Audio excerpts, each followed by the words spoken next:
असा आकार द्यायचा आहे। आता आपल्याला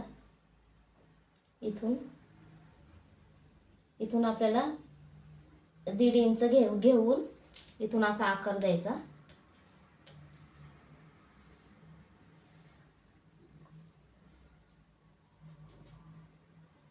हा आपला बाहेरचा आकार आहे आणि आतला आकार आपल्याला ह्या 1.5 इंचापासून ते इथून 3.5 इंच ह्या अर्धा इंच आतमध्ये घेऊन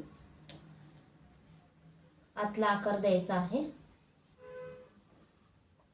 इथं बघू शकता तुम्ही, हा बाहेरचा आकार झाला, हा आतमधला आकार झाला।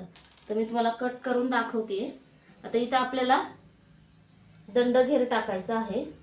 दंडघेर मी इथं